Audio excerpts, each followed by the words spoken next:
Zutari, Naidu Consulting, Mariswe, ISAO, as well as Rom H. Before we continue, I'd just like to, go through some house rules. Can everybody please keep their mics turned off as well as their videos turned off so that we can really have a proper engagement without any disruptions? I think for the most part, we'll definitely let our speakers present their sections as well as give us their insights. Kindly put your questions in the chat box. They will be able to tabulate as well as collect them. And at the end of our session, where we can gather all our speakers together, we'll be able to answer all your pressing questions. I would like to know if we can have the permission to record this session, as we would like to benefit all of those that aren't here today with us, that definitely do have the same questions that all of us do have. And without further ado, ladies and gentlemen, I'd like to thank you once again for being here today. Just a little bit of background on CESA and the YPF so that you know exactly who we are and what it is that we do. As the CESA YPF, we are a group of professional, aspiring young engineers looking to make a difference through volunteerism. We get to host incredible events such as this one, our Road to Registration, as well as participate in Imbizos, which we held earlier this year, and many other functions. The whole point of joining the CESA YPF is to broaden your networks and, engage with like-minded individuals that could open up pathways for you to accomplish your career success. Not only is the YPF a professional development conduit, it's also a way that we can really find solace in knowing that we're not alone in our struggles in engineering, as well as find the right mentors to help us and to guide us. And from here on, I'd like to introduce our wonderful speakers, and thank you all for being here. Just bear with me as I just stop sharing the slides and start welcoming our wonderful speakers. Okay, perfect. For today, our first speaker will be Sureya. Sorry, I'm just having some technical difficulties here. You know how technology is. When you need it to work for you, it starts working against you.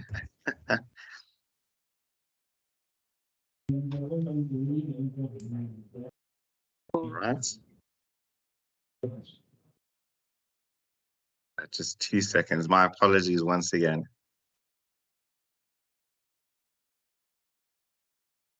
Okay, awesome. So our first panelist today is Sureya Ramprasad.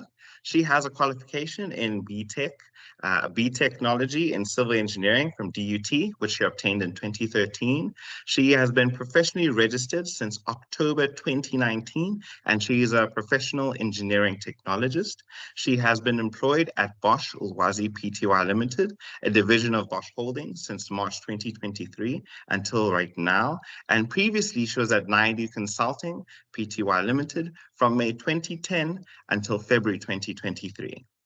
Sureya has extensive experience within the geometric design field of civil engineering. Her professional skills cover a wide range of aspects within the transportation field, including design, contract administration, project management, labor-intensive construction, EPWP management, as well as implementation.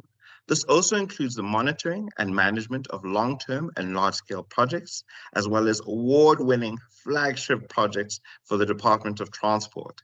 She has extended her career into mentorship, training and development, as she is also an accredited facilitator, assessor and moderator, and a training coordinator for the first EXA accredited training academy in South Africa.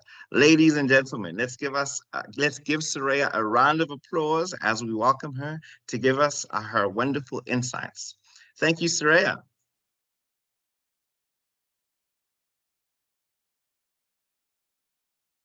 Thank you, Swesha.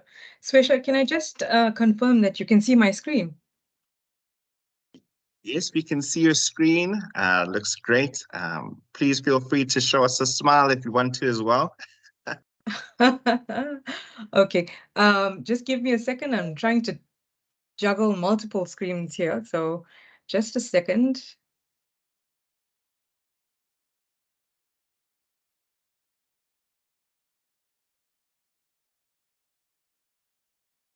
Swesha, can you see me? Yes, looking stunning as usual, Soraya. Please take it Thank you, away. Swesha. Thank you, thank you. I'm going to put my camera off and I'm just hoping that we'll have a look at the screen and we'll concentrate on the screen and hopefully I'll be able to do it within the 20-minute allocation. Swesha, just give me a nudge when I'm going over so I know to quickly wrap it up, okay? Perfect, will do. I'll mention a 5-minute time notification. Thank you so much. Thank you for that. So again, thank you to Swesha for that wonderful introduction. Good evening to all. As mentioned by the previous speaker, my name is Suraya, and today I have the honor of presenting on one of the CESA YPF Road to Registration topics for demystifying the path to professional registration, which is based on the 11 EXA outcomes. We'll approach this topic in 3 stages, and that's being number 1, what is the objective? And number 2, what do you need to know before we start responding to the outcomes? And then number 3, how do we go about responding to these outcomes? Now, starting at the beginning, which is stage 1, what is the objective? Professional registration is awarded by professional bodies and recognizes knowledge, competence, and commitment to high standards of professionalism. By registering, you receive recognition from EXA's committees that you have met the minimum requirements expected of a professional person. This recognition extends to colleagues as well as other practitioners in the profession.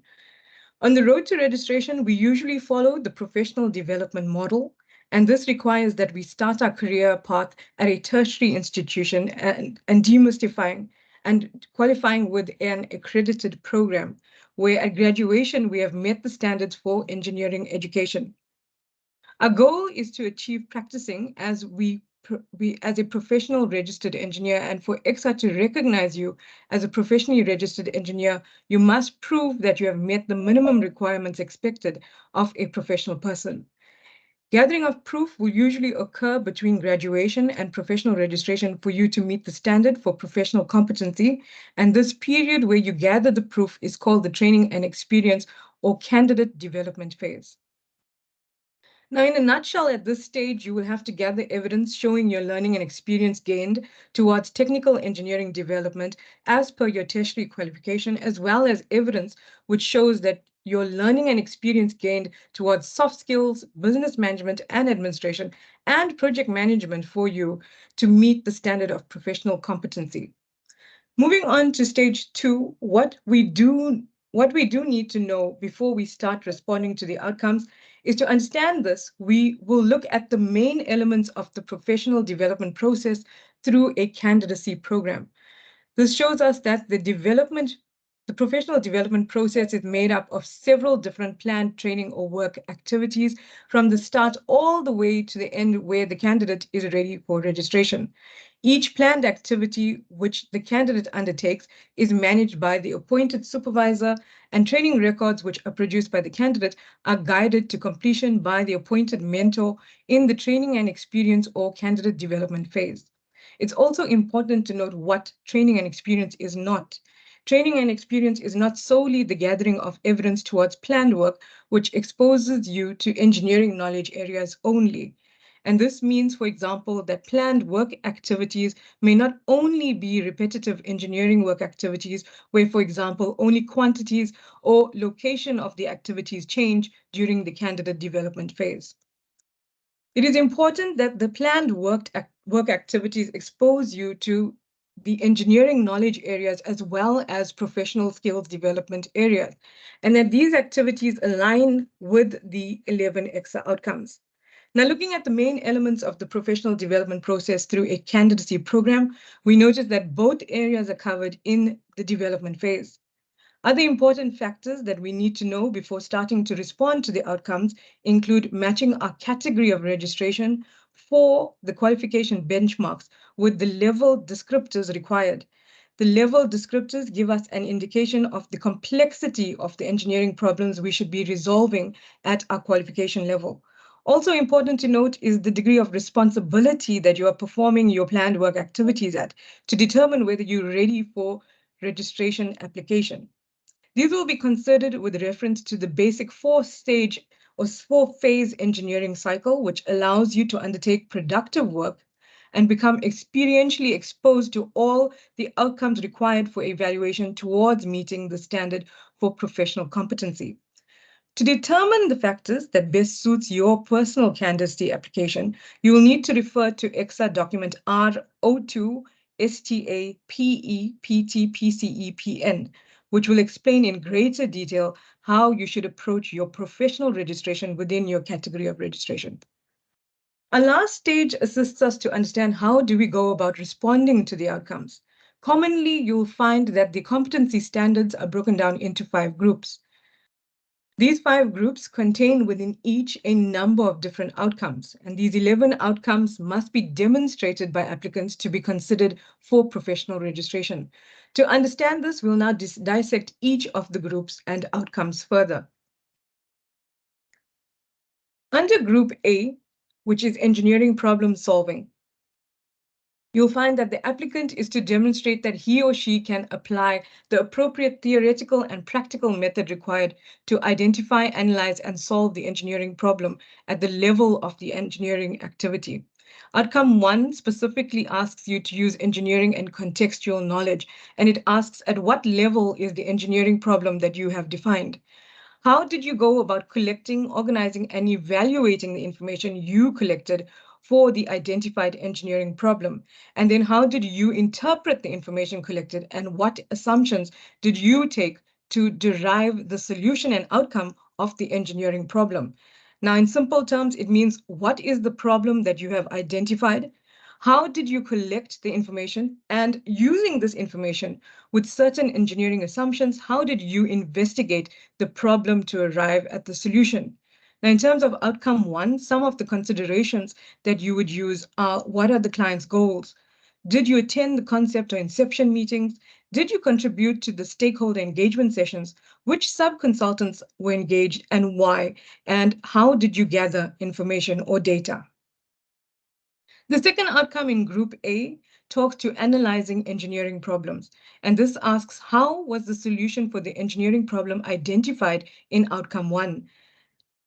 How was it developed and designed and checked by you for impacts and sustainability? Before we go on, it's also important to note that outcome 2 is a direct result of outcome 1, and outcome 2 is normally demonstrated after the problem has been defined analytically in outcome 1. It also asks, how was the engineering problem solved systematically, and what were the alternative solutions to the problem considered by you? Why was the final solution or result preferred against the other solutions? And how did you gather information towards the specification for the chosen solution? Did you draw up these specifications based on your design? And if not, why not? In simple terms, what did you do to gain impact towards the solution? And did you use your theoretical knowledge to demonstrate practically the solution through the specifications drawn up? Examples of this for outcome 2 include developing of detailed designs, showing the ability to manage resources within the legal and financial constraints, utilization of equipment, materials, plant, and labor, as well as utilizing required jurisdictional authorities such as occupational health and safety officers, environmental officers, as well as geotechnical compliance, etc. The last outcome in Group A talks to outcome 3, which is synthesizing solutions. It asks, is your technical knowledge identified in your field of practice applicable and well established irrespective of location, which is anywhere in the country or globally? Does your working knowledge of your field of practice interact with other disciplines, engineering and others? And if not, why not?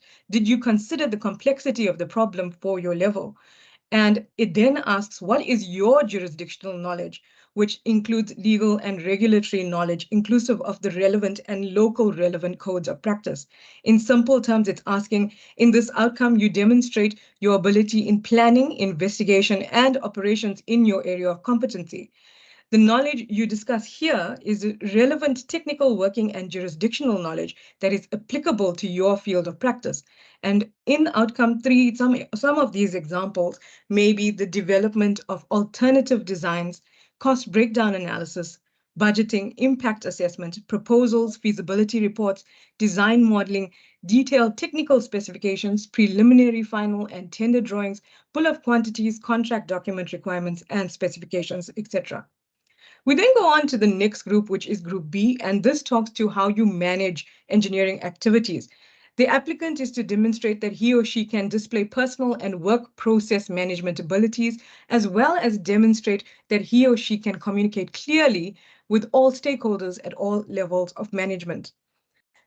Outcome four speaks to managing part or all of one or more complex engineering activities, and it asks, how do you manage yourself, people, work priorities, and processes of the defined engineering activity at your level? How do you provide evidence for the planning, organizational abilities, for planning, organizational abilities, leading of teams, staff, and your ability to control the defined engineering activity at your level? And then how do you establish and maintain a business and professional relationship with your clients, contractors, consultants, community representatives, etc.? Now, in simple terms, it asks, how do you actually achieve management as well as plan and maintain successful professional and business relationships during your level of identified responsibilities in your role within a project, the program, or within the industry? And some of these examples for outcome four may be seen through resource management and allocation, work breakdown structures, organograms where you show leadership as a manager, team leader, champion, project lead, etc. Management of teams in the office or on site, Gantt or bar charts, histograms, work schedules, project programs, as well as quality management systems. The final outcome in Group B is outcome five, which talks to communicating effectively with others. It asks, how do you write a report that is technically appropriate when required, effective, legally sound, and editorially correct? How do you provide clear instructions to various stakeholders at all levels? And what formats do you use when instructing and communicating to different audiences at different levels? How do you present and what appropriate formats do you use for your audience when presenting orally for the specific audience and purpose? And in simple terms, how do you communicate with others and what platforms and styles do you use for you to ensure effective communication at all levels? Now, some of these examples for outcome five refer to writing specifications and preparing contract documents, technical and business reports, tender adjudication, operation and maintenance manuals, as well as motivational letters and variation orders. Moving on to Group C talks to risk and impact mitigation. The applicant is to demonstrate that he or she understands the impact of the engineering activity where the foreseeable social, cultural, and environmental factors or environmental effects are recognized and that all legal and regulatory requirements, including safety requirements, protection to health and the environment, are identified.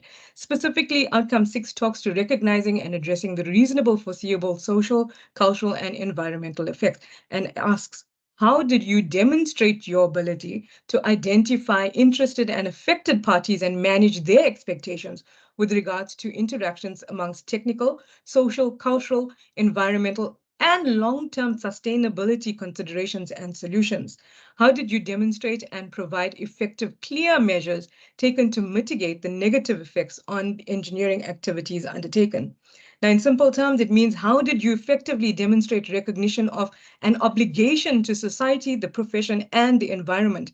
How do you respond to direct, indirect, immediate, and long-term effects of your engineering solution? And also, how do you incorporate and show regard for the principles of sustainability?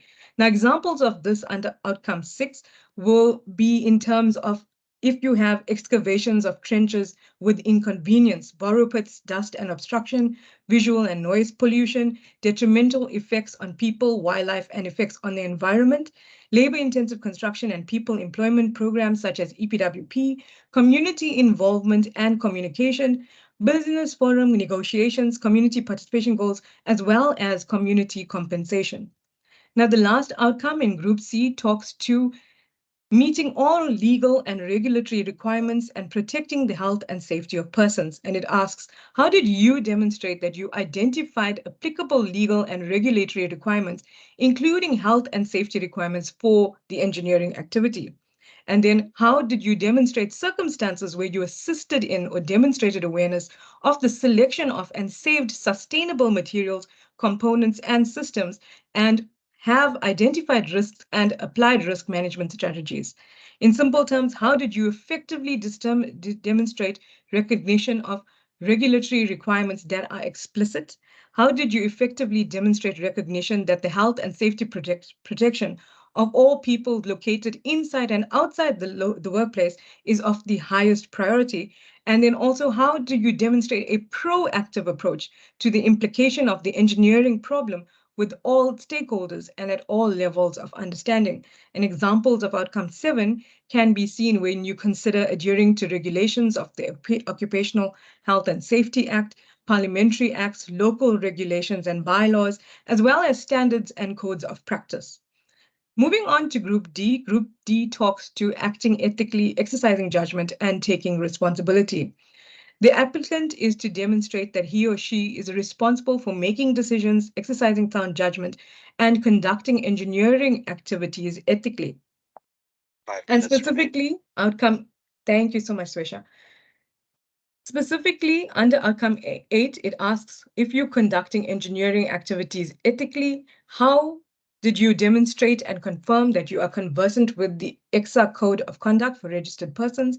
How did you demonstrate confirmation of operations that are compliant with the EXA Code of Conduct for registered persons? How did you demonstrate how ethical problems and affected parties were identified and how the best solution to resolve the problem was selected? And in simple terms, how did you effectively demonstrate sensitivity to ethical issues and the adoption of a systematic approach to resolving of these issues? And some of these considerations would be the EXA Code of Conduct as per the EXA website.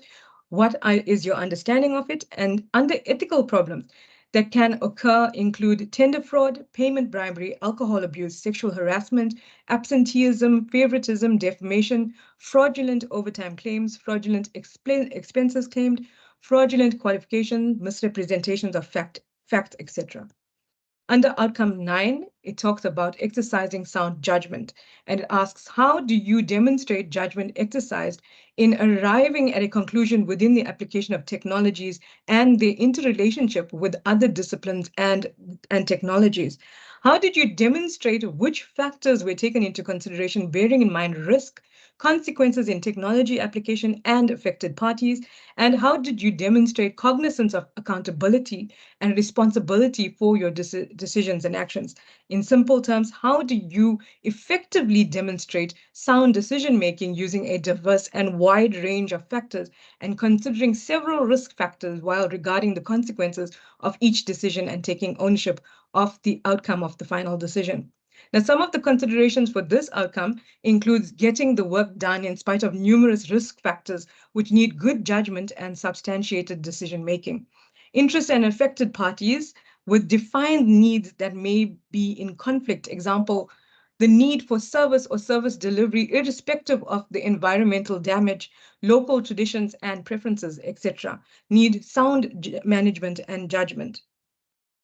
Now, the last outcome in this group talks to be responsible in decision making and for part or all activities. And it asks, how did you demonstrate identifying the impact during the implementation of your decision of solving the engineering problem? How did you demonstrate that all interrelated factors were taken into consideration, which are engineering, social, environmental, and sustainable development, indicative of professional responsibility accepted while working on significant activities discharged to you as one of your duties? And how do you demonstrate that advice was sought from a responsible authority on matters outside of your area of competence? Also, how do you show that you used your academic knowledge combined with past experience used in formulating decisions? And in simple terms, it's asking, how did you effectively demonstrate responsibility for significant parts of one or more engineering activities? Now, some of these considerations will be other professionals have been consulted for elements of the project to be done which are beyond your education or experience level. Example, solutions for power system stability when you are in the civil engineering field. You are responsible and accountable for your aspect of the project to be delivered within the triple constraint, which is within the scope, on time, within budget, and it adheres to all quality measures required as specified. And as an example, calculations for fault levels, load calculations, losses, etc., are done from first principles to ensure that the correct material quantities and components are utilized and then compared to the software results produced. Now, our last group and our last outcome include initial professional development in Group E, where the applicant is required to demonstrate a commitment to lifelong learning. And under outcome 11 specifically, it says undertake sufficient professional development activities to maintain and extend competence. And it asks, what strategy did you adopt independently to enhance your professional development? And how did you show awareness of philosophy regarding your professional development? In simple terms, it means how do you show that your attitude that acts as a guiding principle for your behavior towards a lifelong learning is aligned and sufficient for your professional development? And how have you selected appropriate professional development activities and recorded your professional development strategy and activities while displaying an independent learning ability? Now, in terms of these examples, you'll find that you may find professional development includes attending various technical discipline defined courses, course topics, various CAD courses, contractual law courses, MS Office Suite and similar courses, project management courses, business management operations and administration courses, various soft skill courses, proving your self-study, writing or co-authoring technical papers and articles in your field, and talking at symposiums, etc. And just to draw your attention to the little figure on the top, the hexagon, that is very colorful, you'll find that the last outcome, which is outcome 11, embodies all the other outcomes. So it will be learning throughout the entire development process, as well as continuous learning outside of when you have achieved your registration level. Okay, so I have reached the end of my presentation, and I'd like to thank CESA and the event organizers for inviting me to present on this topic. I'd like to also thank the event attendees for allowing me the privilege of your time, and I hope that this presentation on the course topic assisted you in some way towards demystifying the path of professional registration. Thank you so much. Swesha, can I now hand over back to you? Yes, wow. Thank you so much, Soraya. Yeah, you can already see from the round of applause how impactful that was. I think that was a lovely, lovely presentation.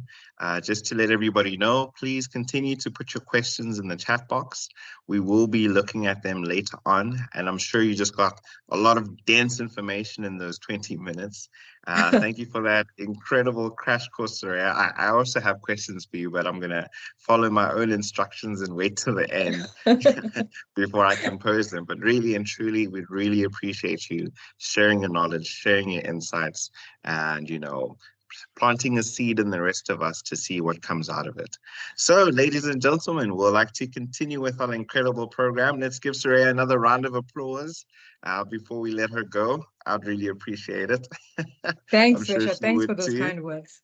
Yeah, no, Thank definitely. you You so much. deserve them. We're giving her flowers. And yeah, I think for everybody that wasn't here at the beginning, we are looking at having our road to registration as well as demystifying exactly what it is in order to get professionally registered. We're so excited to have our wonderful speakers. We just had Soraya speak to us right now about the 11 outcomes. After this, we'll introduce Kasivi, who will talk to us about our TERs. And then later on, we'll have Yanko telling us about our engineering report. And lastly, we'll finish off with Gary sharing his insights on the interview process.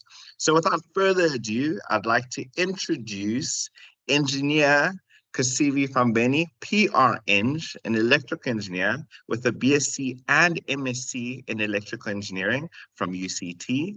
He got his professional registration in 2023 in August within 4 years of work experience. I think that is extremely admirable. I've heard so many people say it will take you a lifetime, but we've got the heavy hitters here.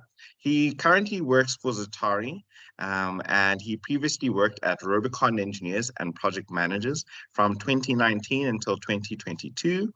Kasivi is He joined Rubicon shortly after the completion of his MSc in Electrical Engineering at the University of Cape Town in 2019. At Rubicon, he had the privilege of working with a small team of electrical engineers and gained valuable experience working on various mining, commercial, and residential projects as an electrical design engineer.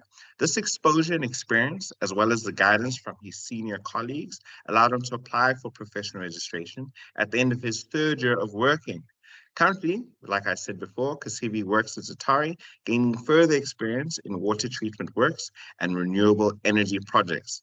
Ladies and gentlemen, without further ado, I'd like to welcome Kasivi to the stage. Thank you, Kasivi. Thank you for that introduction. Can you guys hear me properly? Just give me a high five so I can. Loud and clear. Oh, right, good. I will start sharing my screen now.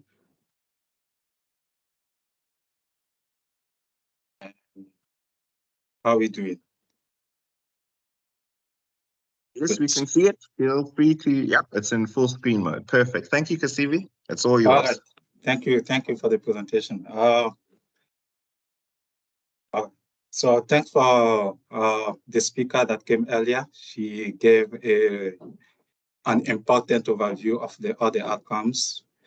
And now I'm gonna speak about the TER. And also later on, another speaker will come and talk about the engineering report.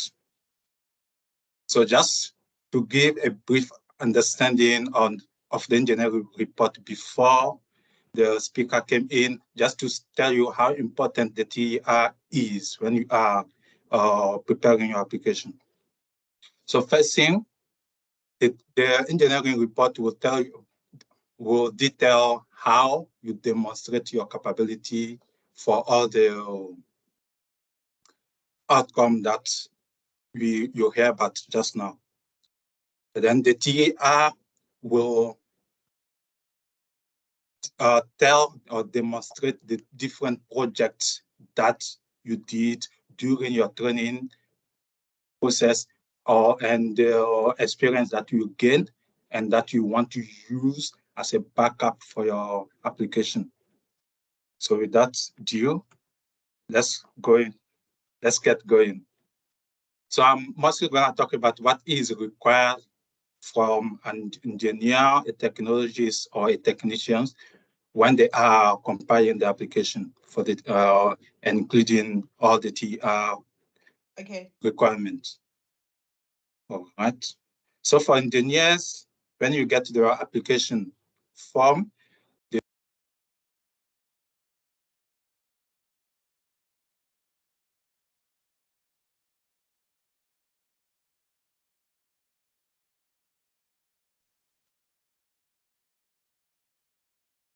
Hi, Kasivi, you're muted. Would you kindly unmute yourself?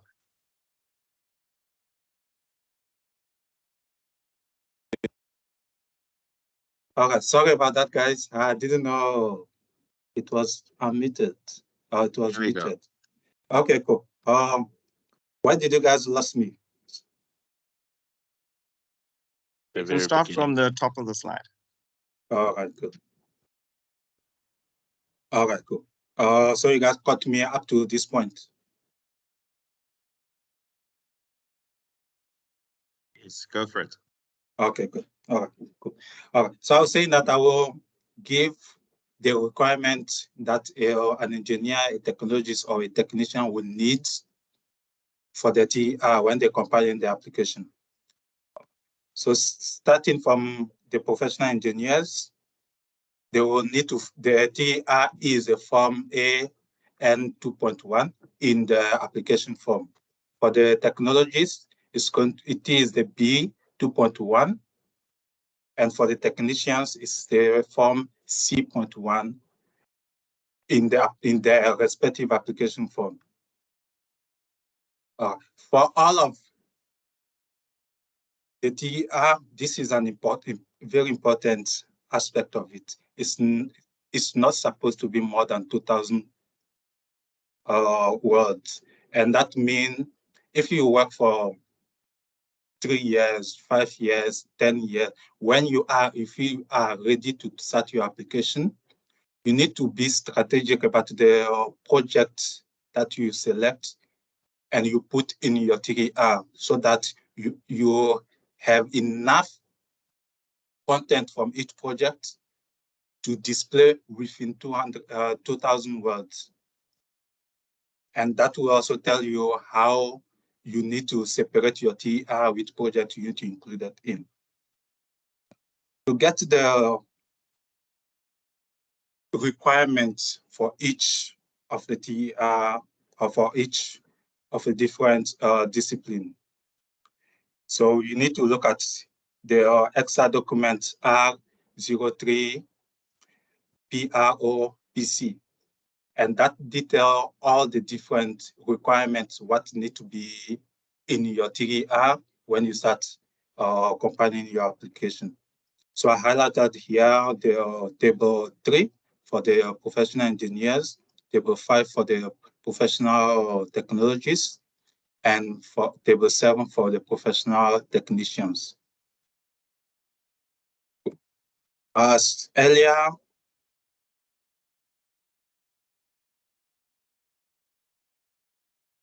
there was a mention of degree of responsibility. So that is also important. I will show you now when you start compiling your application, your TER, you need to show the degree of responsibility within the period of that TER.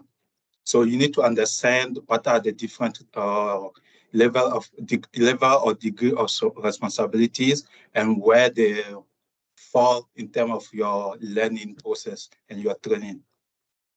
Okay, this gives you an overview of the application form for the electrical engineer. You see, for the engineers, for the professional engineers, when you start doing the application, this is what the form look like. For the, and just make sure you are using the correct form by considering that. For the technologies, and later on for the technicians. All right, cool. So now I'm actually going to look into the actual requirements for each of the TERs. And here I'm using the table from the document I mentioned earlier, but for the engineers, it is pretty much the same for the technician and the technologies. But once you understand this, you are able to do all the three, depending on which one you are applying for.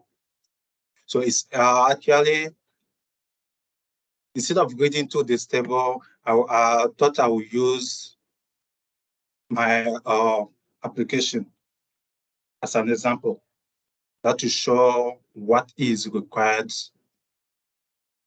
from you. So on this page, so you need a supervisor signature that show that you work under somebody if you are working under someone. And as you can see from the shallow application form that I showed earlier, this is everything here is already put in. So as an example for my application, I had 4 TERs. So all the do for those 3 years and a bit period that I used to do my application, I had the first 6 months was my TER 1. The next year was my TER 2, and so on and so forth until I got everything onto the 4 TERs. All right. Talk about the degree of responsibility. So in the first 6 months, all I was doing was being exposed to the work or in the company, and there wasn't much to do. So in there, the detail of the responsibility, I had minimum responsibility in terms of say, so you need to keep that in mind when you are doing the TER. You need to know, okay, for that period, how much work have you done, or at what level of responsibility you were. So I think that is the period, the degree of responsibility are the like important aspect here. Now, further on, I was lucky enough that I was in a small team, and you see this organigram is quite simple. But depending on each individual, the organigram will be complex or even simpler than this one. And you need to show where you are within your team and how you progressed during the period of your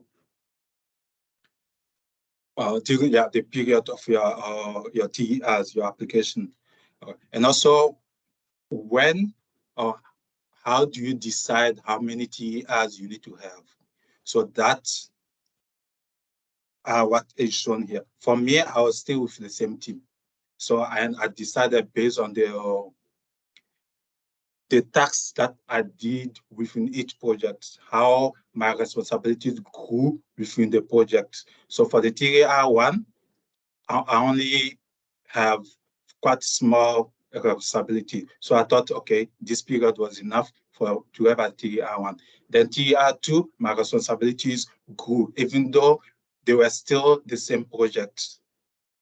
For some, you could have changed a job, you could have changed supervisor, you could have changed. So if there's any significant change, then you move on to a TER two. If there's no change, you decide where you want to cut it off, depending on the responsibility that you had during the overall period. So you subdivide it, but you need to make sure that the degree of responsibilities is clear for the period that you selected.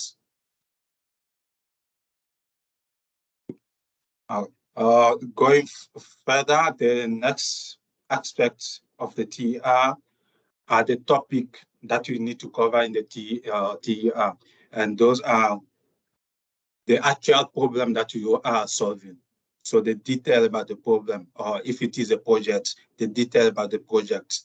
And then what did you do in the project in terms of documentation, report, presentation, in terms of interaction with the clients and the stakeholders and other engineering discipline.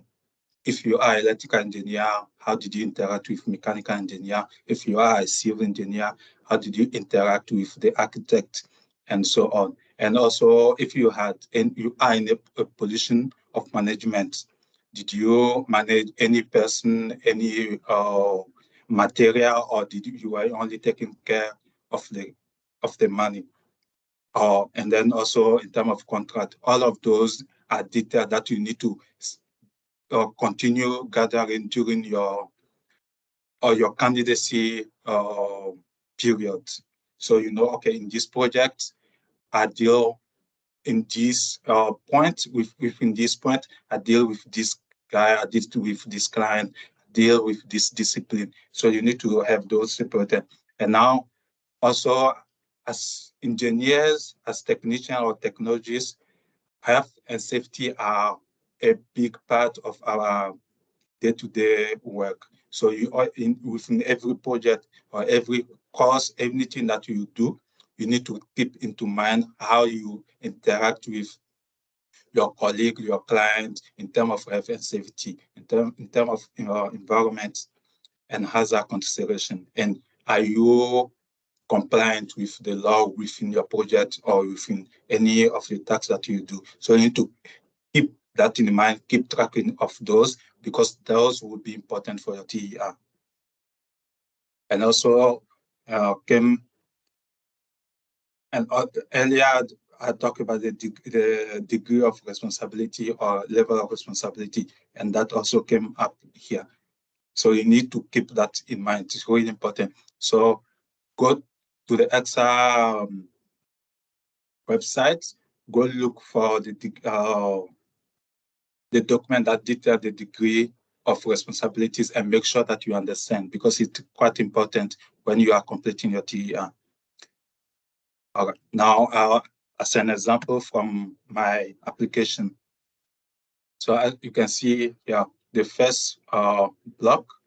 So I have the nature of my training. So within my within this TR, I only dealt with projects. So I list all the projects from that period that I thought will have enough content for my application. So as consultant engineers, there's always more than one project that you are working on at the time, but it depends from which sides of the market you are in. As a contractor, maybe you only work in one project at the time. So that means your TER will then be focused on one project. And then once you move on to the next project, that will be your next TER. But consultant engineer, when they have 4 or 5 projects at the same time, then you just need to cut it in terms of periods and in terms of responsibility. Now, so nature of the training was to just list the project that you are involved with, and now a brief description of each project within that period, because remember the number of words need to be kept at 2,000 words. Remaining. 5 minutes. All right, good, thanks. And then in terms of documentation from all the projects, what kind of documentation I was involved with, and all that, and also in terms of management, what did I do within all these projects in that period? So that goes there. Now for the health and safety interaction, so you just group all the project and detail the interaction that you had with stockholder, with clients, and consideration that we had in terms of environmental, in terms of health and safety, and in terms of other registration. And also if there's any course that you completed. If there's no course, of course, you are learning on the job, so you can also mention that and going forward. So this actually this example was for my first TER. The next one was for my last TER, which was my 4th TER.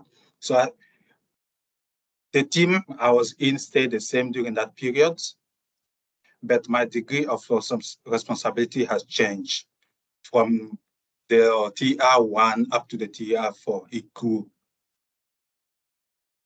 all along the way. So you mentioned that as you grew within the TR, but then the other parts stay the same. I mean, except the fact that the projects are different. What I did within the project are different, and so on and so forth. And then the content will differ, but the headings are the same. So once you get the first one correct, the other ones just copy and paste, but then with a different content that is applicable for the project and the period of the TR that you are busy with. And I think that brings me to the end. Sorry, I have to rush through this just to keep to the time. Thank you. You can have the floor now. And thank for actually for giving me the opportunity to present. And thank you. Thank you so much, Kasibi. That was really brilliant. I think a lot of us got some great insights. I'm sure you could see the chat box started really firing up as you spoke. So that's always encouraging to see and to experience. I think with that being said, like I said, ladies and gentlemen, let's just post all our questions in the chat box and we'll be able to answer them at the end of the event. Kasibi, feel free to stop sharing your screen. I can see myself very clearly there. That's not a problem. And yeah, ladies and gentlemen, thank you so much. Let's all give Kasibi another round of applause for his incredible contribution to molding how we look at our TERs. Okay, super. So without further ado, ladies and gentlemen, I'd like us to continue with our program. We're going to move on to the engineering report as we promised. And I believe our speaker, Yanko Banda, is in our midst. I'd like to give her introduction. Please bear with me. It's quite a lengthy, interesting one. You know, we have a successful individual here. Awesome. So Yanko Banda is a registered professional engineer with the Engineering Council of South Africa with over 11 years of expertise in the field of traffic engineering and transportation planning. She holds a BSc Eng with an honors in civil from the University of the Witwatersrand. And Yanko has honed her skills in the transportation sector through undertaking traffic evaluations and simulations for technical memos and traffic impact assessments for various developments, such as hospitals, shopping complexes, and townships. She has been an assistant engineer's representative on a road project, as well as an infrastructure technical specialist for the Auditor General of South Africa for various MFMA and PFMA projects and the eThekwini Transport Authority. She is currently the project management engineer for a BRT project in Gauteng province, where her main responsibility is of oversight and coordination of workstream activities, ensuring the effective rollout of the project.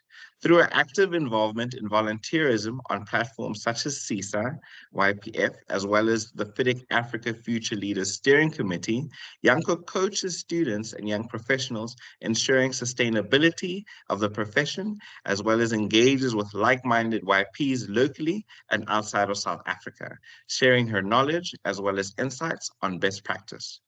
From the time Yanko joined the CESA YPF in 2012 until the end of her tenure as the national chairperson.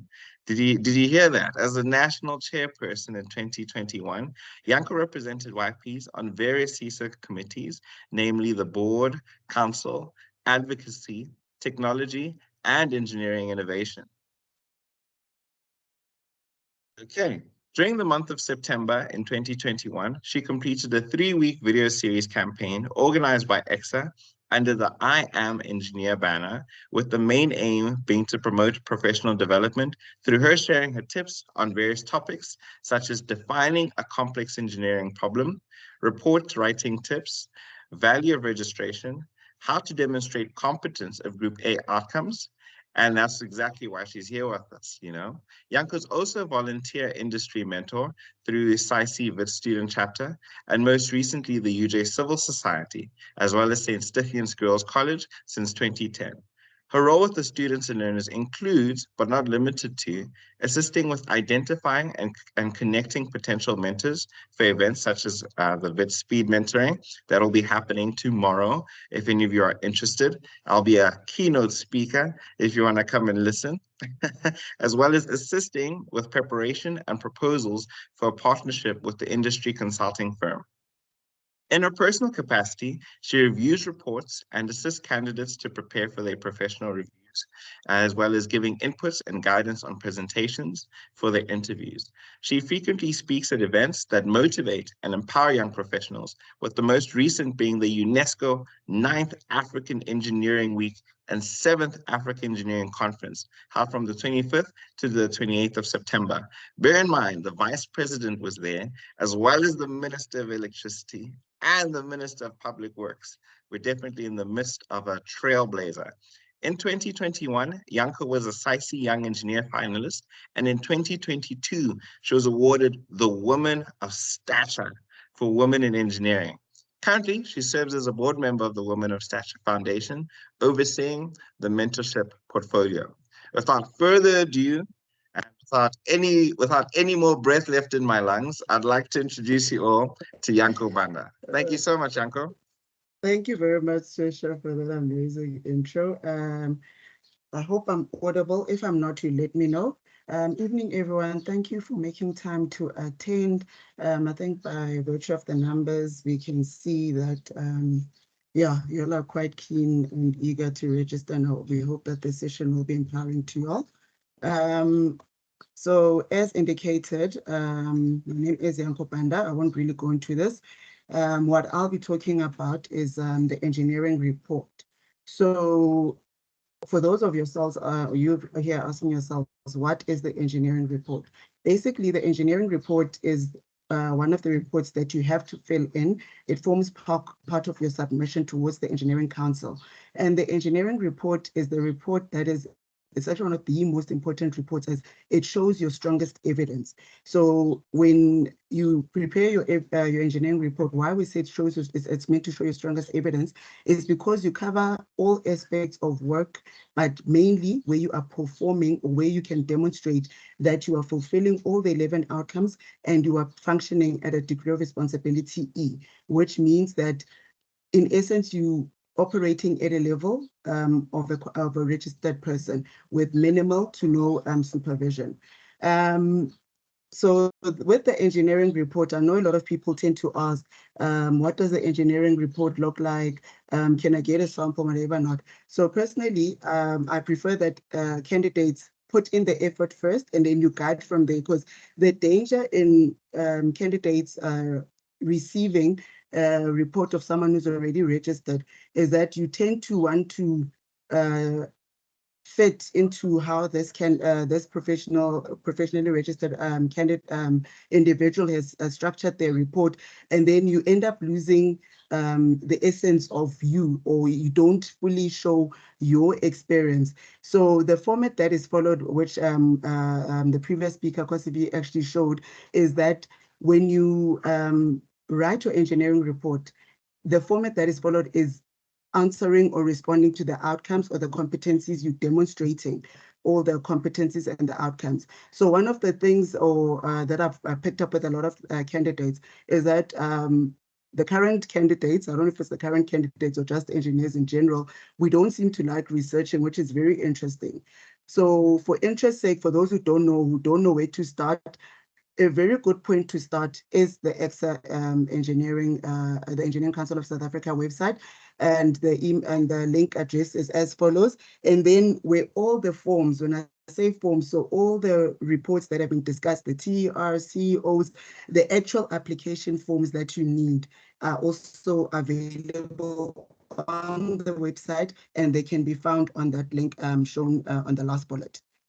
So as I indicated, the key thing about the engineering report is showing or putting your best foot forward. And as you're developing your experience with the TERs, what you try to demonstrate is how your responsibility has, how you progressed in terms of taking on more responsibilities. And the best way to develop, or the ideal way that one needs to develop, is from A to B. So A to E, of degree of responsibility should not be confused, ladies and gentlemen, with the outcomes, because the outcomes are also grouped A to E. But when you write your engineering report, those who have started writing it, especially the one for engineers, you will notice that you have to indicate, there's a column which I'll go into, where you have to indicate what are you trying to demonstrate, what degree of responsibility are you working on? Are you trying to show that you are performing an engineering activity, or you are undertaking an engineering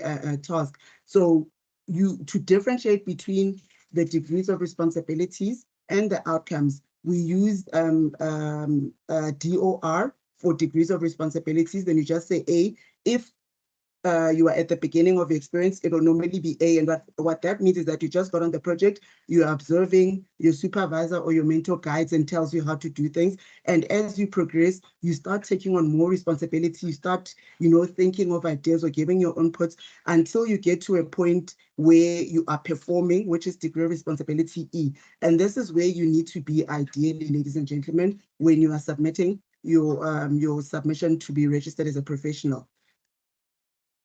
So I've attached samples. So from the link that I showed on the first slide, where I said all the forms are found there, if you go through the application forms, you will eventually get to a form that is applicable for, or that is referred to as the engineering report.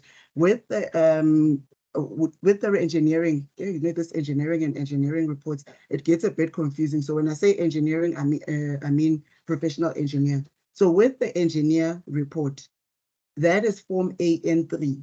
So I think a key thing also to point out here, ladies and gentlemen, when you are ready to compile your report, The first thing you need to do, please, ladies and gentlemen, is go to the website of the Engineering Council of South Africa and download the form, because there's always updates being made to the form. So you need to make sure that you are working on the relevant form. If you notice, like the one that I've put up on the screen now, it says that the form is effective from the 14th of February 2022 to the 14th of February 2026. So chances are, if you're going to register, you feel you're competent after 2026, there might have been some amendments.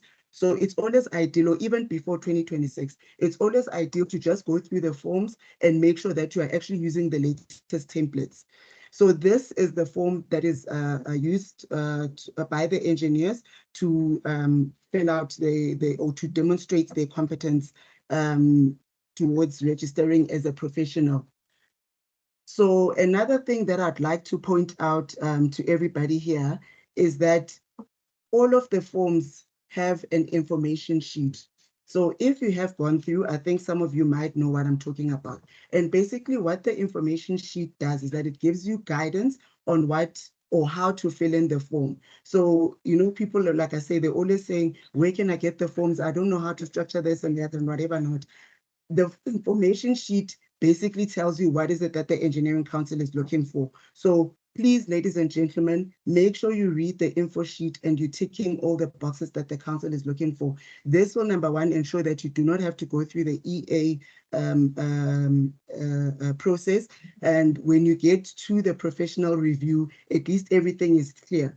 Because the whole point of the professional review interview is just to give that final tick, just to see that, did Yanko Banda really do this work? Did Yanko Banda really prepare these reports? How is Yanko Banda articulating herself? And mind you, the report is also ticking one of the outcomes, which is outcome B5, outcome B, the group B outcomes, which is communication. So it is very key that you are very clear and concise in how you write out your reports. So as indicated, this was just to demonstrate how the professional engineer report looks like. As you'll notice, it does not have a particular format. It's just a blank form. So we've kind of been given free rein to structure it the way we see fit.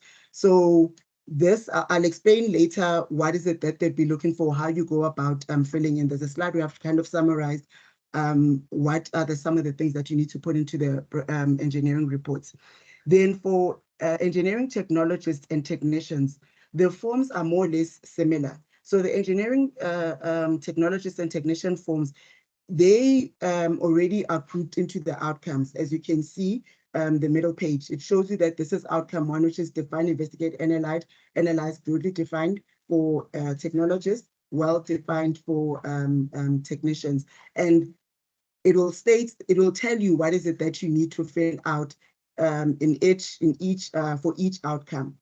And as I indicated with the engineering report, there is an information sheet that you also need to read, or that can guide you in terms of what is it that the Engineering Council is looking for. So with the engineering report, ladies and gentlemen, use your latest or most recent project where you are actually operating at degree of responsibility E. And my advice, or one of the advice that was given to me, and I find that also simplifies this, is that use one project or at most two projects that you feel will best demonstrate that you are taking all the 11 outcomes. So maybe one of your projects where you are operating at degree of responsibility D, whereas the latest one you're operating at degree of responsibility E, but you feel like the one where you're operating at degree of responsibility E does not take all the outcomes, whereas the one you were operating at degree of responsibility D, you take majority of the outcomes. So that's how you can go about putting your best foot forward. So as indicated, the technician report also looks more or less the same as the technologist. The main difference with the technician report is the type of problems that you are solving. And you will notice that with some of the outcomes, maybe there isn't as many outcomes that you need to respond to. For example, with outcome one, there's only 1.1 and 1.2 here, whereas for the technologist, there was 1.1, 1.2, 1.3, and all of those are looking at defining, analyzing, and investigating, and showing how you went about finding a solution for the problem at hand. So in summary, The key things in terms of the engineering report, like I indicated, there's different forms for the different categories. So if you download the forms for engineers, the form that you need to fill out, which is the engineering report, is AN3ER. For technologists, it's B23ER. For technicians, it's T23ER. And all of those, as I indicated, have an info sheet. For one to fill out when you unsure, especially the technologist technician route, when you register as a candidate, as most of you might know now, or if you don't know, the candidacy registration is dependent on your educational qualification. So for engineers, it's clear it's a degree, whether it's a BEng, BSc, you register as an engineer. For technologists, for you to be eligible to register as a PR engineering technologist, you need to have a BTech qualification and be operating a degree of responsibility E. So, and then as a technician, you need to have an NDIP qualification, operating a degree of responsibility E. So, ladies and gentlemen, for those of you who followed the University of Technology route, as you are working, you might have registered as a candidate technician when you got into industry, but during honing your skills, getting the required expertise and so forth, you then obtain your BTech. When you register, you don't need to first register as a candidate technologist before you can be a candidate engineer. You can submit the PR Tech Eng reports or the forms, because you can show by your qualification that actually for the past 2+ years, I've been working, or I got my BTech and I've been working at a technologist level. I hope that's clear. If it's not, you can ask me to elaborate when you do the Q&A. A key thing, ladies and gentlemen, when you write these reports, always write in first person. It's all about I. This is your chance to be vain. It's not about we.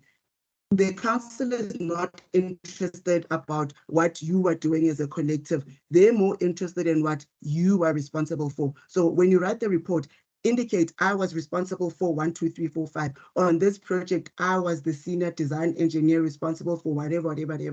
I had to delegate this, or I oversaw this. It's about first person singular. So show off, put in as many eyes, but it must make sense as well.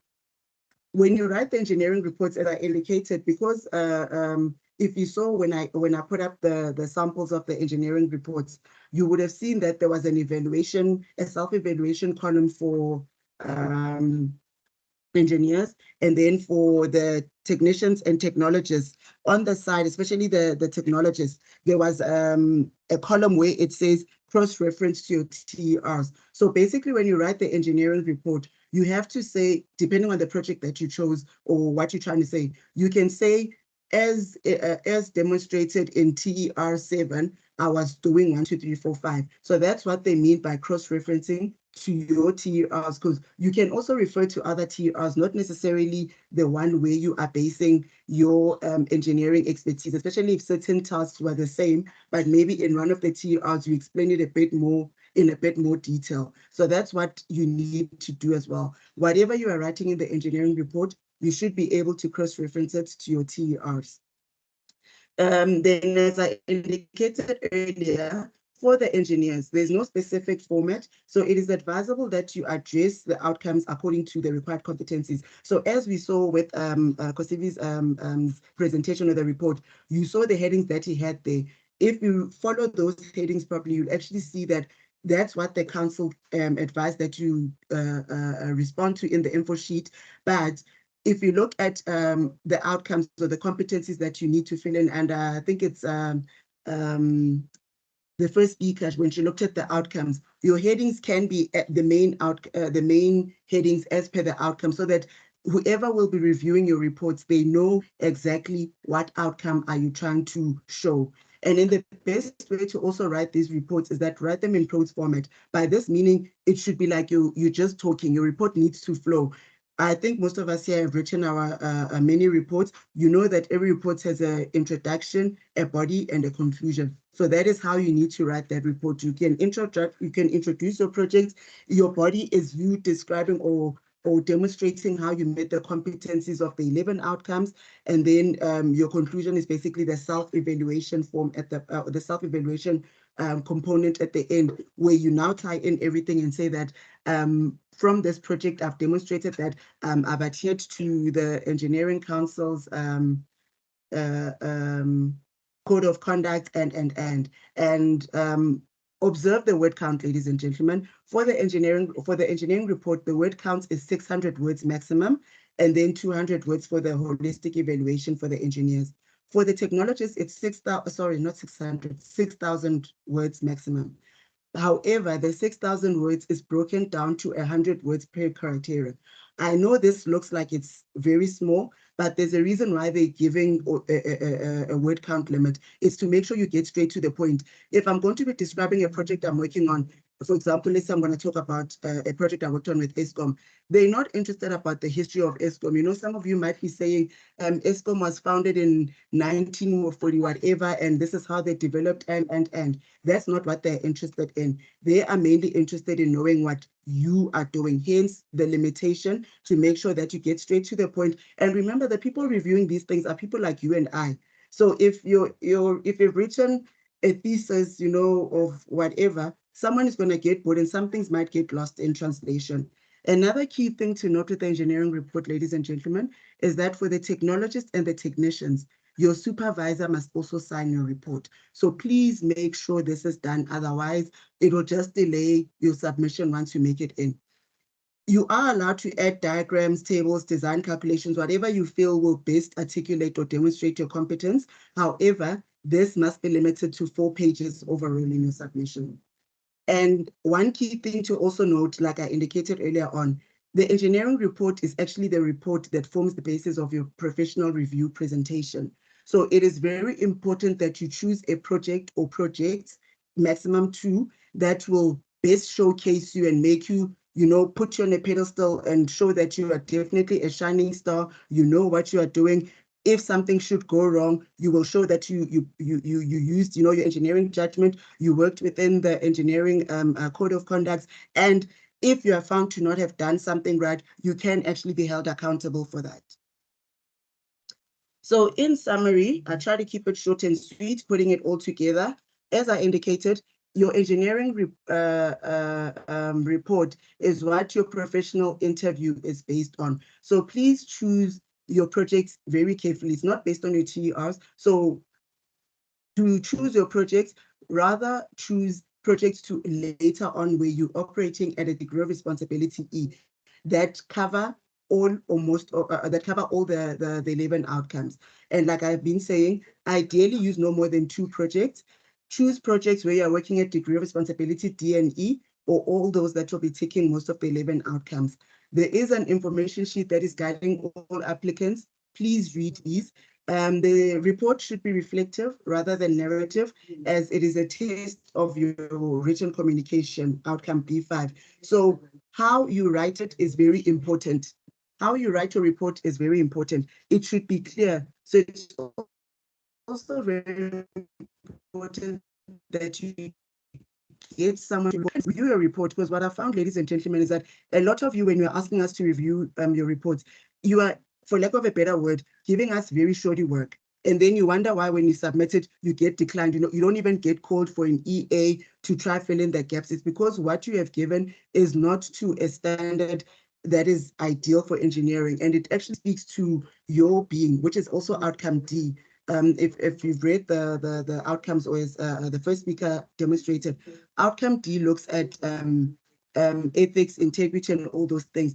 So how you put the quality of work, it shows that you are an engineer who has the probability of actually bringing the industry into disrepute. So it's very important that it is clear, it is neat, it is precise. Keep it simple. It must be clear. Keep it simple, stupid, for lack of a better word. So don't write a lot of unnecessary words. Like I said, there's a word count for a reason. So put down the facts.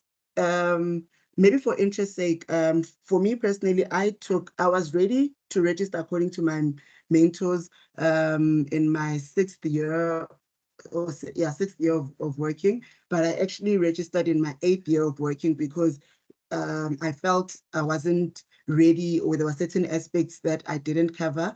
And it was also a confidence thing. I didn't feel I was ready, or I wasn't confident enough in my abilities and in what I knew.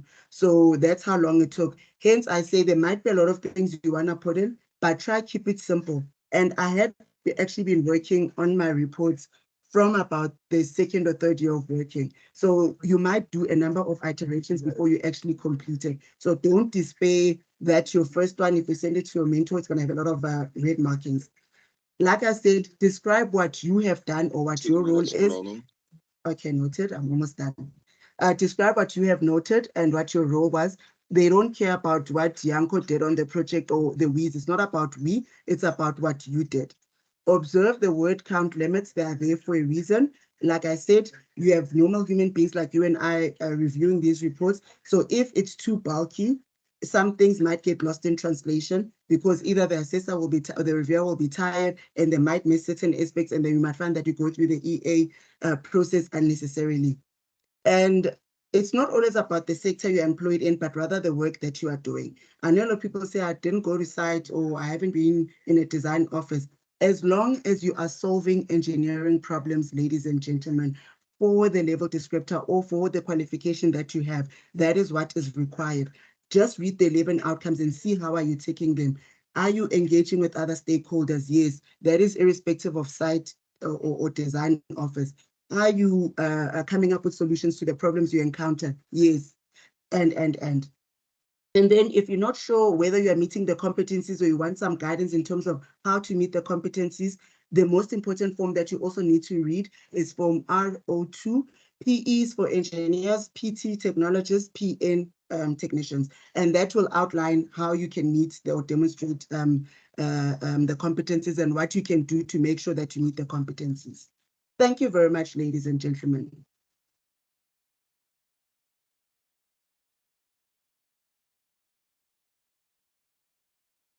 All right, let's give another round. Okay, another. I can see it's still going. Brilliant, brilliant. Thank you so much, Yanko, for sharing that knowledge and reminding us that it's our responsibility. You know, we need to be concise and accurate and describe exactly what it is that we're solving in terms of engineering problems. I think you've done exactly what this program is for, demystifying our road to registration. All right, ladies and gentlemen, I think we're still good for time, but to maintain that, I'd like us to move right on to our next speaker. Like I said, please put all your questions in the chat. We'll be able to answer them right at the end. We do have a specified Q&A session that we'll be running through. And without further ado, here to talk to us about the interviewing process, something that is extremely nerve-wracking for a lot of us. I speak for myself when I say I'm not intimidated by interviews, but I can imagine that a lot of people are. Yes, indeed. Gary Hopkins, he holds a BSc and MSc in civil engineering from UCT. He's been professionally registered since April this year.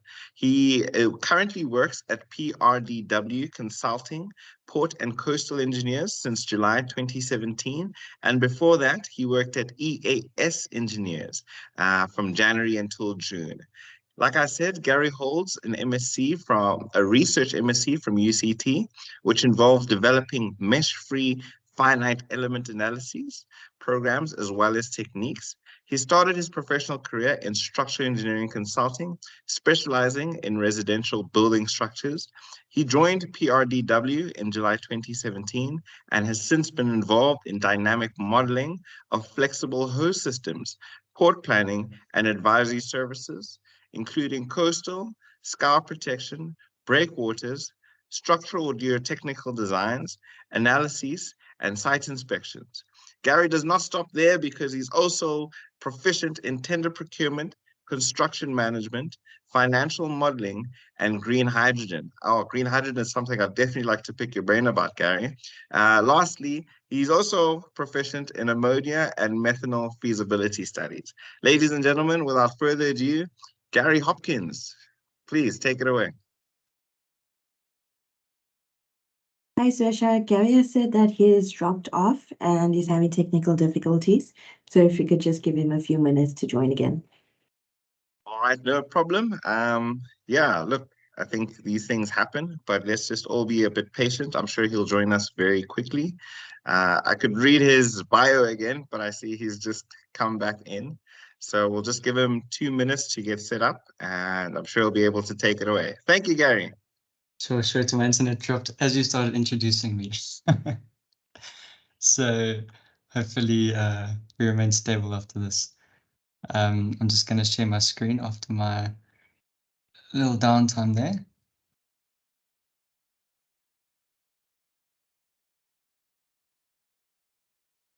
Suresh, just to confirm you seeing my screen? Looking good, Gary. I mean, the screen, Great. that is. But I'm going to skip over this intro slide. I didn't hear what you said, but I'm sure you got it bang on. So yeah, in the absence of me being there, thanks again for the introduction, Suresh, and let me quickly stop sharing my camera to save on bandwidth. And yeah, thanks again to all my colleagues, Soraya, Kasivi, Yanko, now before me for the helpful insights into the registration process. You've definitely demystified pretty much all of it, so hopefully I can add a little bit more here. As you said, Suresh, I'll be discussing the engineering appraisal and professional review interview process. For me, this was probably one of the biggest unknowns in my registration process. So hopefully I could provide some useful information here to demystify the process a bit now more for our candidates in the room. Just in terms of what I'm going to be talking about, I'll start with a background to the interviews and then get into the preparation, the interviews themselves, the possible outcomes for both the EA and the PR interviews, experience appraisal and professional review interviews. And so what are the relevant interview guidelines? The CESA registration interview guide covers what you'll need really to know for the interviews.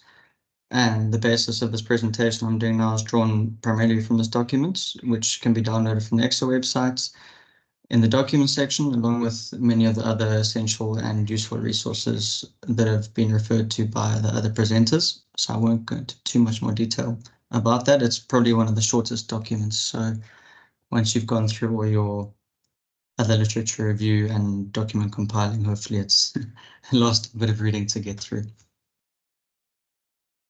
I would just like to reiterate where we are in the registration process, just to provide a little bit more background to the interviews. After submitting your application, it would have passed through an administrative check and then also the experience appraisal.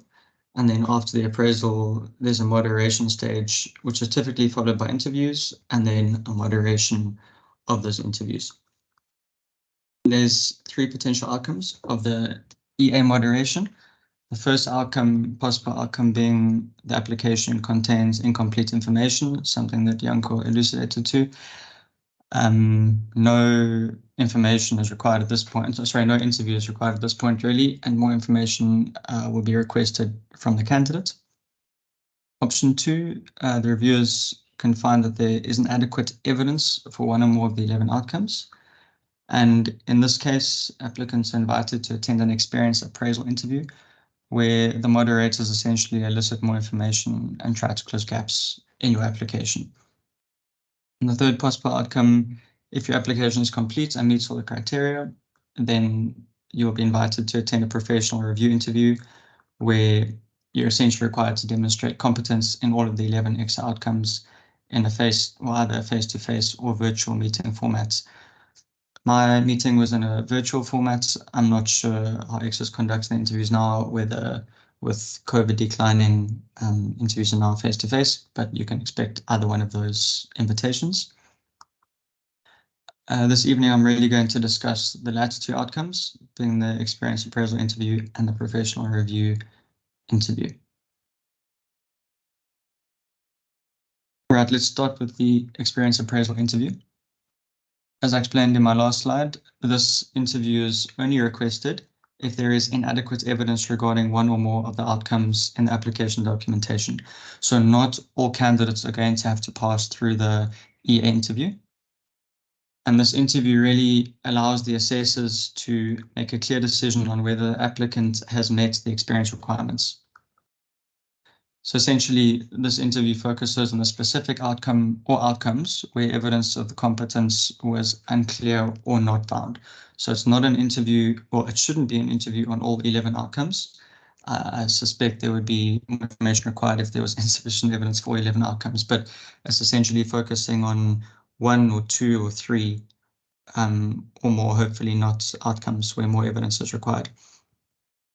This interview isn't really something you want to be in. You should try and avoid this interview. Obviously, it's not train smash if you get invited to these interviews, and it does happen fairly often, as far as I understand. But definitely do your best to try and avoid being in an EA interview. And the main way you can avoid this is by making your submission, making sure your original submission is clear and thorough.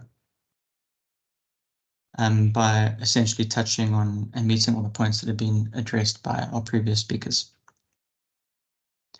So how can you prepare for the experience appraisal interview? Firstly, you'll receive an email inviting you to attend an EA interview. This email will also list really the outcomes that require more evidence. And the first thing really to do is to acknowledge this email and confirm your attendance. That's good professional practice. And I'm not sure if the interview will actually continue if you don't accept and acknowledge that email. So that's an important thing to do. And after you've confirmed your attendance, you should review your application documentation very carefully and also note any specific points that you might want to highlight during that interview.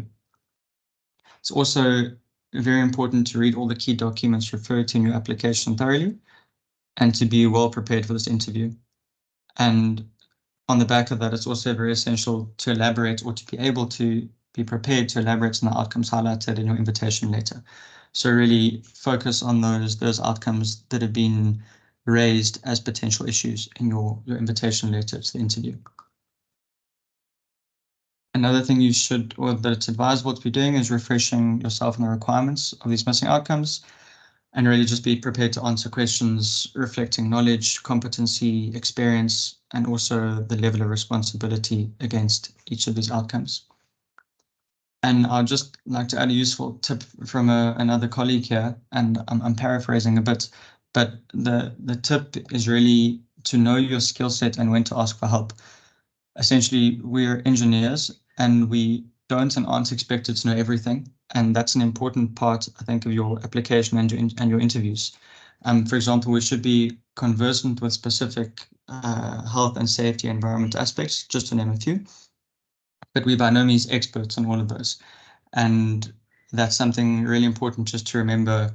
I think that's an important topic that I took out of one of the road to registration events that I attended a couple of years ago, is that don't pretend to know everything. Don't tell the interviewers that you did an EIA. You can say something like you are maybe involved in inputs, but unless you actually are specifically involved in conducting an EIA, don't pretend that you know more than you do or that you had more responsibility than you had. So what does it look like at the EIA interview? At the interview, you firstly have to show a valid ID document, being that an ID book, an ID card, passport, driver's license. You will be asked to show that either in person or to the camera in your interview. And you'll be interviewed by 3 reviewers, as I said, online or face-to-face. However, just note that 2 reviews are actually acceptable, provided that you have no objection. And if you do have an objection to any of the interviewers or the number of the interviewers, or if you sense there could possibly be a conflict of interest, then you should note this rather at the beginning of the interview, or instead of near the middle or the end. And be confident and assertive when presenting your contents and also when responding to questions. Don't forget that communication is actually one of the 11 outcomes, and this is one of the primary ways you're going to be showing that you can communicate well. You're also allowed to use paper and make sketches to support your responses, and you can bring any further material that may be helpful, like drawings, sketches, calculations, etc. But note that no new information is permitted to be presented in the interview. And using the supporting material is going to help you explain the process you followed during your design, which can often be a topic of discussion in the EA interviews. What are the possible outcomes of the EA interview? So if the reviewers are satisfied with the outcome of the interview, then you'll be invited to attend a professional review interview. And if the progression to your peer interview is unfortunately refused, then applicants will be provided with the reasons for refusal, and they'll also receive an indication of what they would have to rectify or improve before reapplying. And I'd like to just add, if you do go through this process and you progress to a professional review interview, you're likely to find that the PR interview is probably a breeze after all the prep and experience gained through the experience appraisal process. So keep that positivity in mind once getting through the EA interview. And yeah, that basically sums up the EA interview. As I mentioned in the introduction, if the EA interview is passed, if you get through, or if your application documentation was satisfactory, which is preferable, then you'll be invited to attend the professional review interview. And the purpose of this interview is really to convince the reviewers that you've met all 11 competency outcomes. So as opposed to the EA interview, you will be talking to and ask questions on all 11 outcomes. And essentially, reviewers will assess your understanding of the basic underlying principles relevant to your chosen discipline in the format of technical questions and discussions. So there'll be a presentation and then a lot of back and forth questioning and discussion. And like I said, once again, this interview is face-to-face or online, but your role and preparation will definitely be different compared to the interview, and we'll get into some of that now. So how can you prepare for the PR interview? If you're invited to attend this interview, you'll receive an email and a meeting invite again. And this email also contains some further guidelines and provides more information on how to prepare. So once again, acknowledge that email, confirm the attendance, and read those attached guidelines. I think it's only 1 or 2 pages, but they were helpful when I was preparing for my interview.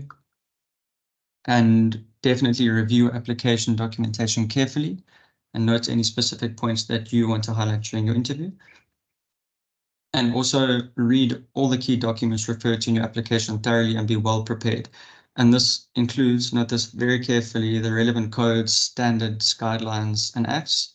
For example, the Engineering Act, the Health and Safety Act, NEMA, the National Environmental Management Act, construction regulations, so on and so forth. And obviously some of these are going to differ slightly according to your discipline. You should also refresh on the requirements of the 11 outcomes and prepare to answer questions on the knowledge, competency, and experience and engineering judgment, again, that you applied against these 11 outcomes. And then just some more notes on preparing for the interview. You'll be required to prepare a 15-minute PowerPoint presentation on the key topics that you cover in your application. And as Janko mentioned, these will be taken from your engineering reports. Essentially, at this point, you need to summarize how you've met the 11 EXA outcomes by summarizing your engineering reports. There's no specific format or template prescribed by EXA for the presentation, but as an example of a format you could use, I'll just give an example of what I did. Sort of on the back of how Akasivi shared some of his TRs, which was great.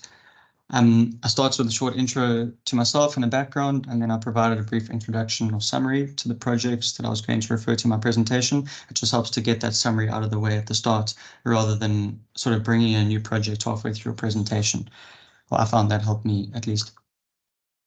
And then after that, I prepared essentially 1 slide per outcome with some relevant text, images, drawings, snips, and organograms, and I ran through each outcome 1 by 1. And then after that, I finished off with a final summary slide detailing my holistic self-evaluation, essentially why I believe that I should be accepted as a professional engineer. Basically, I just summarized what tasks I'd successfully completed against each group of outcomes. So for example, for group B, which is managing engineering activities, I say something along the lines of, I've spent significant time managing engineering activities as a project leader and also as an employer's representative. I've prepared numerous reports and presentations, and I've led many meetings with clients and peers that have trained me to communicate clearly with others. So I'm really just talking to the main pillars of each group and outcome there. And obviously I ran through each one of those groups to summarize what I'd done against them. And just a disclaimer, this is the format that I used, but it's obviously best to tailor your approach to best suit how you understand the presentation should be prepared, as Janko mentioned with the EA reports. And if your interview is online, just maintain professional virtual meeting etiquette. For example, choose a quiet and well-lit area with good internet connection, ironic with me earlier, and a professional background, and make sure your webcam and microphone are working beforehand, and so on and so forth. I think we all are pretty well versed now in professional meeting etiquette, but just a reminder. And lastly, rehearse your presentation. Make sure you're comfortable with the content and that you stick within the time frame. And a good tip here is to find a private space and rehearse out loud a few times. This will definitely help with your fluency and your confidence. What can you expect at the PR interview? Once again, you need to bring a valid ID, being that your RSA ID book or card, your passport, your driver's license. I'm actually not too sure about the ID requirements for foreigners, so I think I wouldn't be positioned to answer that, but there will definitely be people who can answer that clearly for you. And again, you'll be interviewed by 3 reviewers, once again online or face-to-face, and again, 2 reviewers are permitted in this interview. Once again, be confident and assertive in your presentation and also when responding to your questions. And you're also allowed to use paper to make sketches to support your responses. And once again, you can bring further material that may be helpful, drawings, sketches, calculations. And again, no new information is permitted in this interview. After the introductions to the reviews, you'll present your 15-minute PowerPoint presentation, and generally no new questions will be asked at this stage. And well, that was my experience anyways. And as a guideline, you should use about 20% of your time, which is 3 minutes, if I calculate correctly, as an introduction and overview to your overall training and work experience. And then you'll use the rest of your time to focus on some recent projects or activities that best demonstrate your professional engineering experience. Like I said, I moved through each outcome one by one, and I listed how I met each outcome.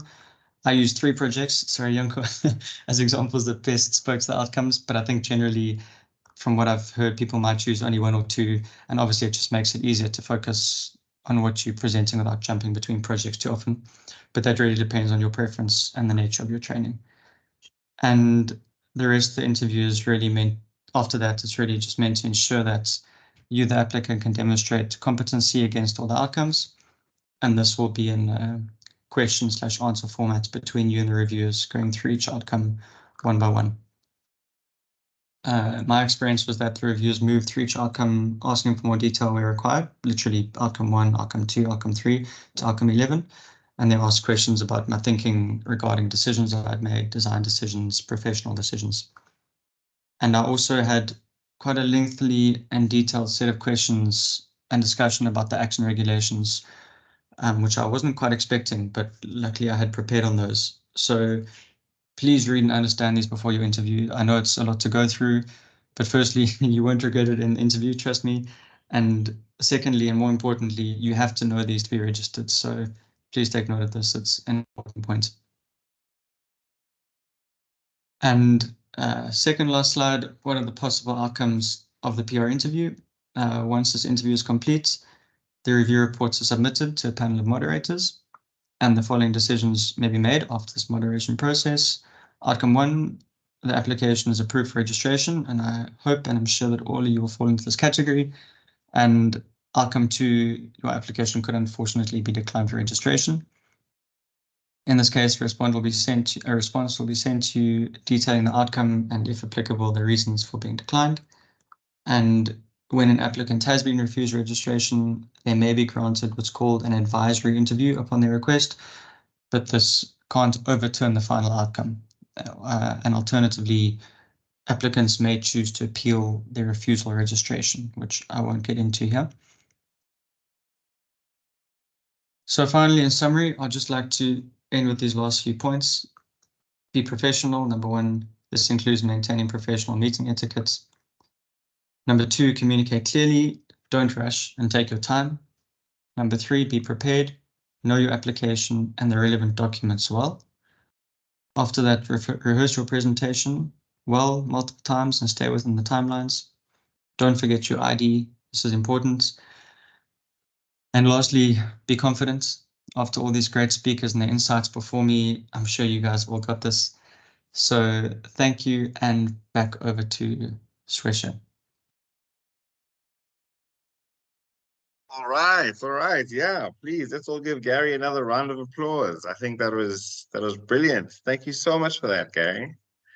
Yeah, sure. We made it, guys. We made it to the end of our road to registration. You guys sat here, you listened, you learned. What a sensational time. Honestly, I think give yourselves another round of applause because this is the future of professional registered engineers right here, in this chat room. So, yeah, once again, congratulations. Yeah, honestly.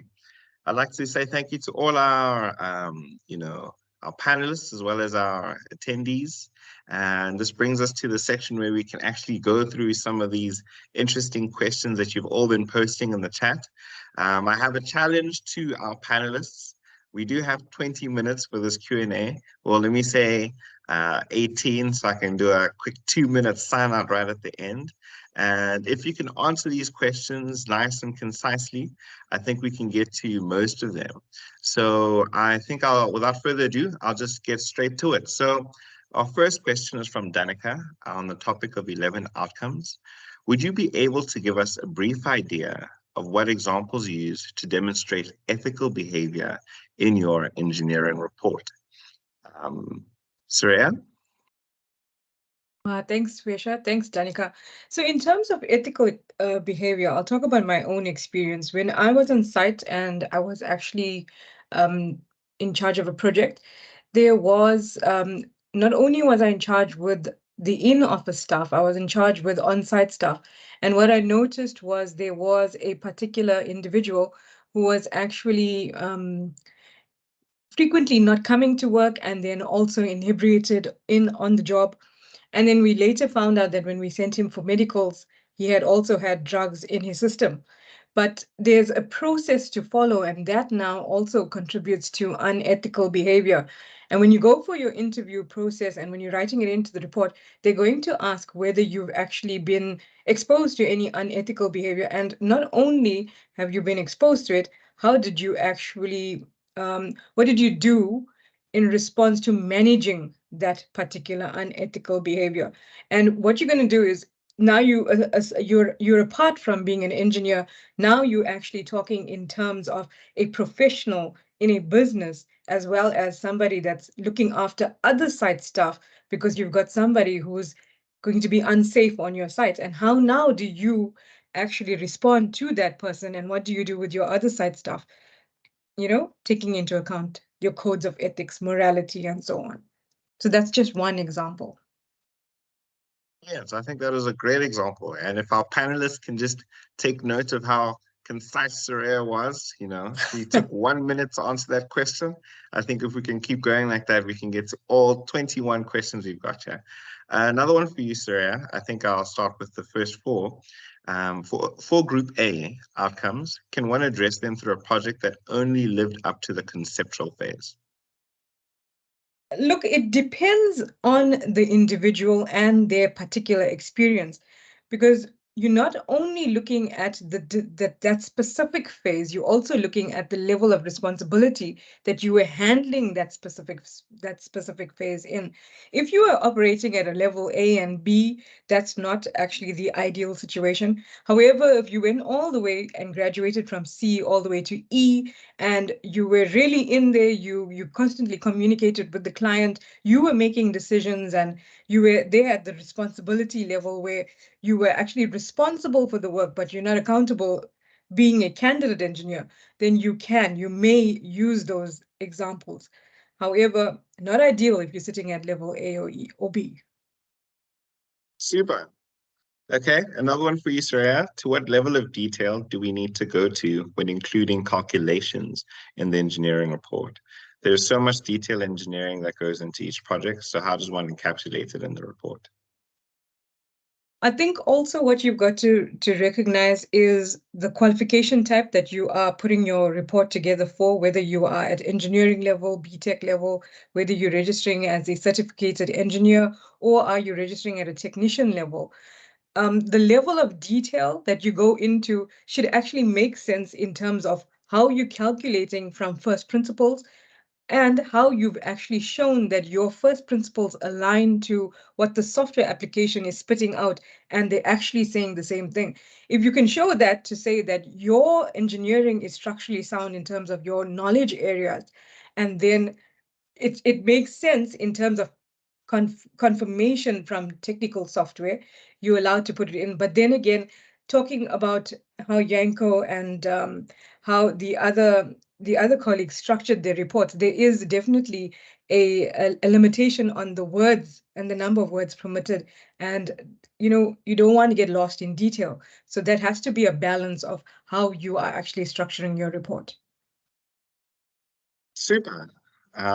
We've got a general question, so I think any of our panelists can take it on. As I understand, you need a registered professional to serve as a referee for the work you have done. Would you be able to include work done in your professional application without the supervision of a professional engineer?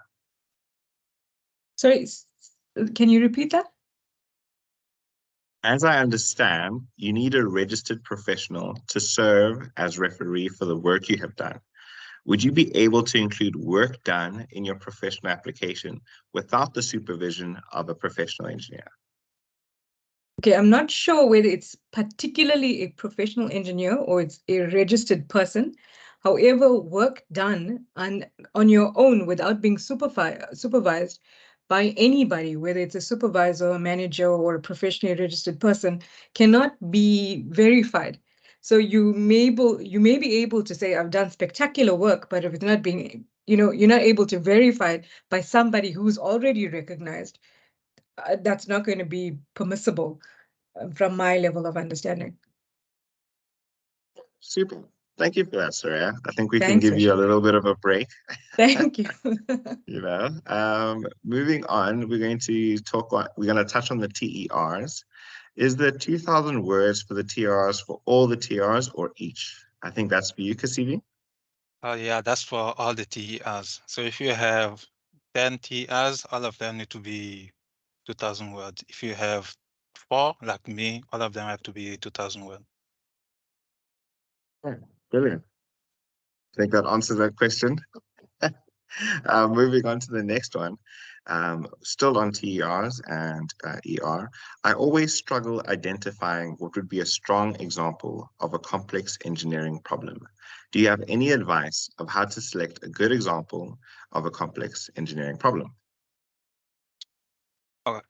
So a complex engineering problem. So when you are selecting your project, so that also go into the engineering report of on the EXA website, they give you a definition of what EXA expects as in a complex engineering problem. So you select a problem that aligns with that expectation. Yeah, maybe just to add in as well there. I just didn't add it in, but there are 4 questions that you have to ask yourself. And the 4 questions, pertain to, is this an engineering problem? So you're looking at, is it specialized? Is it not specialized? Is the solution there? Is it not there? How many options do you have? So the best way, I know, Sosha, you laugh. I know I gave this example at the African Engineering Week, and some people kind of took offense, but I felt when I explained it, it was actually the best way or the simplest way to understand it. And looking at mathematics, you have maths lit, you have pure maths. Maths lit, where everything is straightforward. There's one solution. If this is this, you do that. That is PR Tech. Those are simply defined problems. Whereas technologists and technicians is doing pure maths. But doing your pure maths, if in the old system, for those of you who know, you had higher grade maths and standard grade maths. Higher grade maths, you have to, sometimes before you use a formula, you must first develop the formula. So sometimes the problems you are solving as an engineer, it's a problem that hasn't been solved. There are a number of unknowns that you have to break down until you find the right solutions. So the more options you have, the more complex, the more first principle empirical judgments you have to use, then that problem, it's complex. If you have 1 or 2 options, then know that your chances are you're working at a broadly defined or well-defined level. I hope that kind of sums it up. That's the best way I can explain it.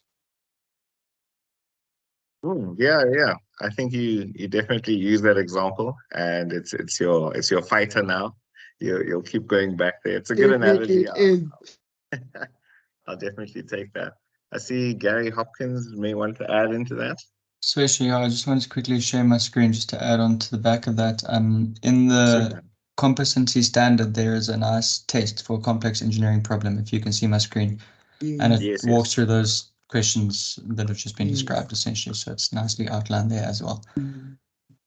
Yeah, and if you look Thank you at for the that. different categories, it does actually explain broadly Yeah. defined using technologies that are there, but you have to Yeah. fine tune. For engineers, it might be technology that is not there, and yes, correct. Exactly. Thank Gary. I was referring to this document. Super. I think we can move on to another question.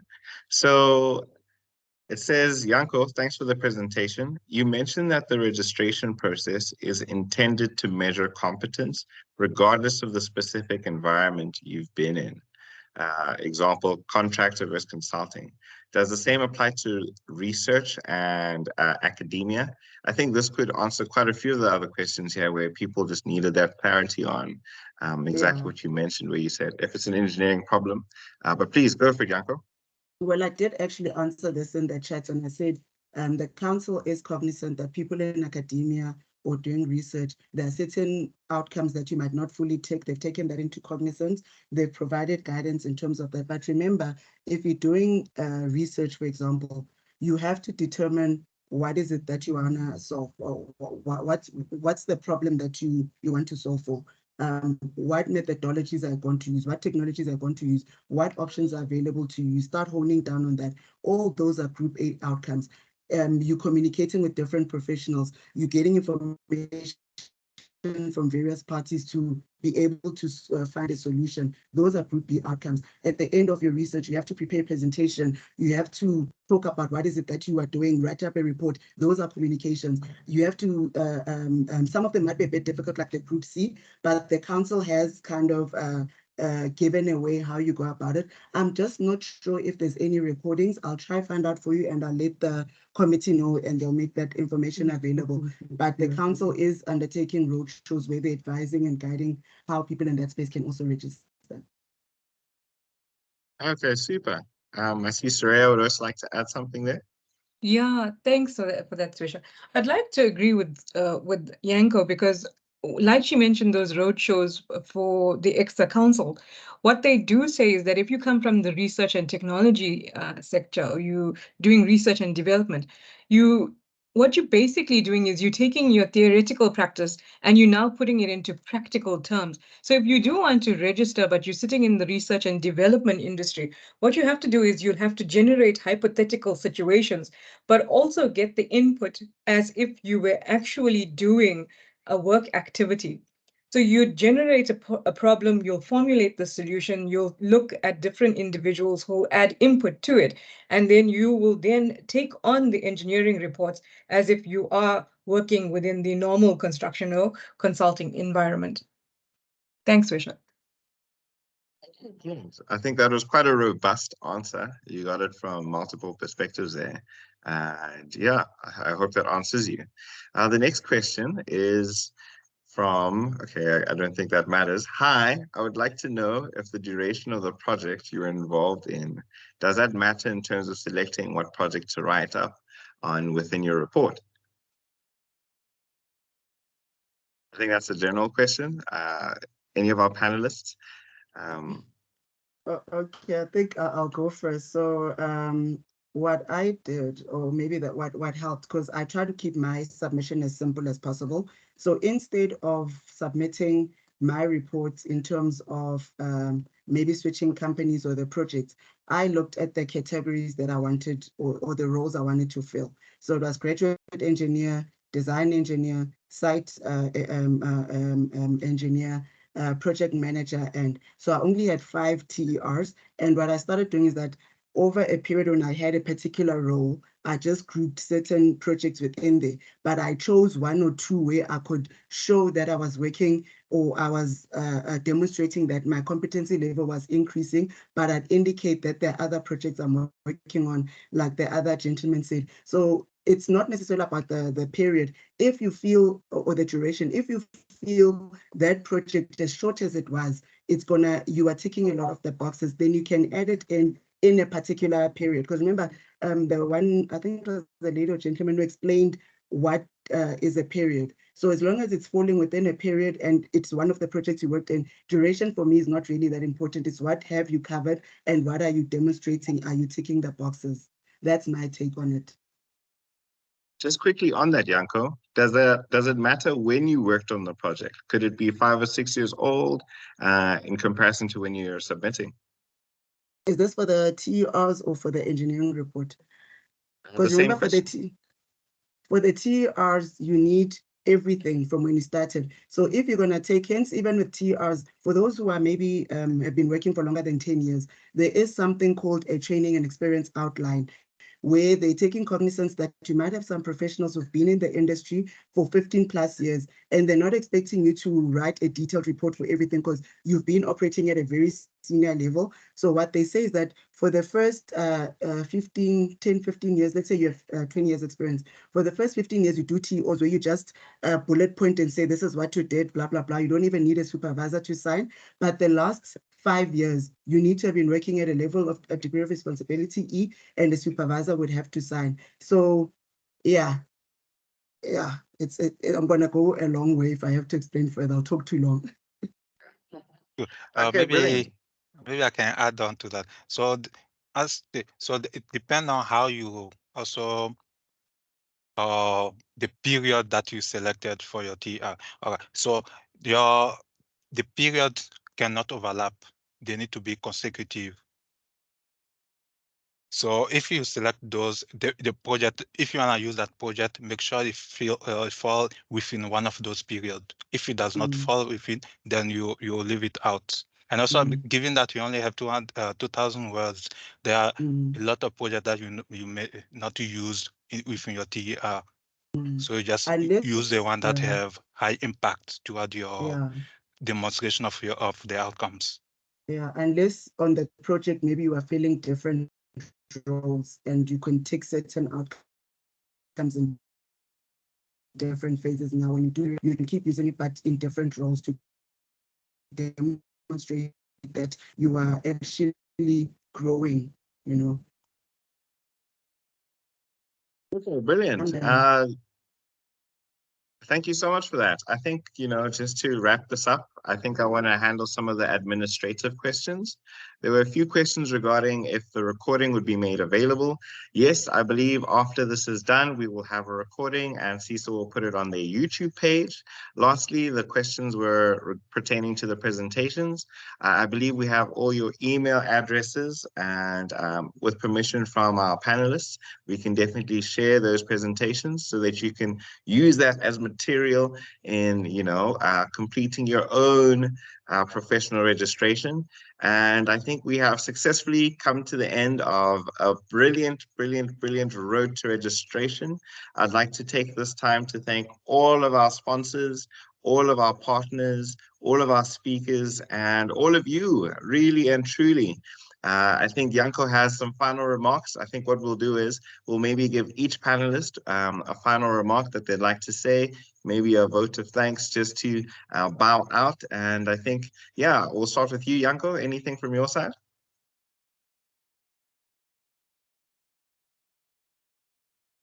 The hand betrayed me. There was just that one question about being ready. I don't know if any of your apologies. This is the minimum that ETA allows you to be before you can submit. If you feel you've covered the outcomes, then you are ready and you are confident in your abilities and what you know, then you are ready. There isn't a set time to say 3 years will be ready, 5 years. Like I said, my mentors felt I was ready in the 6th year, but I didn't feel ready. I wasn't confident in what I knew. Only in my 8th year, I felt, okay, I'm ready. So it differs from person to person. When you've covered the 11 outcomes and have a structured program, you register very quickly, like I believe CESA did, So there's no set formula. Those are my parting shots.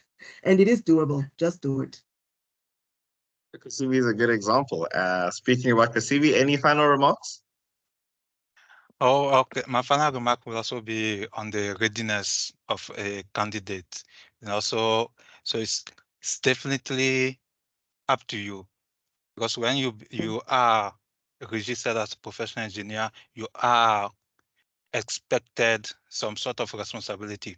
You can within your job, you could be say that okay, you are taking to take care of this project going forward, and once you hand that project over, you need to be you are reliable if there's an issue, because you are a professional engineer. So you need to be ready to take on that responsibility. So that's what will define when you feel ready or not.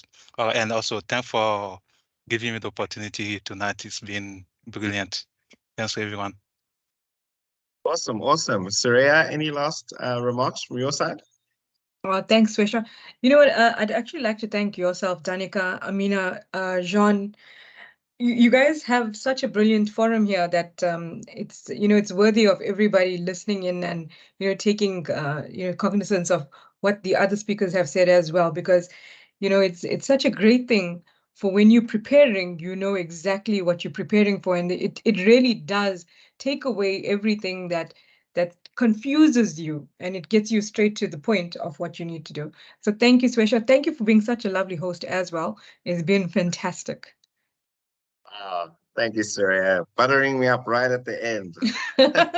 I'm expecting a prize. Yeah, sadly, it's the virtual event that we have today, but I can print you a certificate and send you one if you like.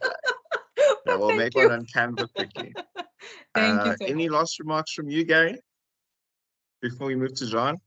So no, all good from my side. Just to thank everyone, all the input from the panelists and all the candidates for spending their evening, hopefully learning as much as possible. So thanks, everyone. Awesome. Thank you, Jean. Anything from your side?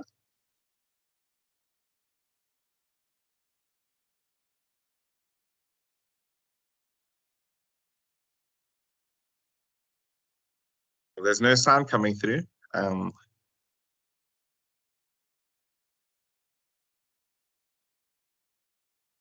You can try and mute your mic again.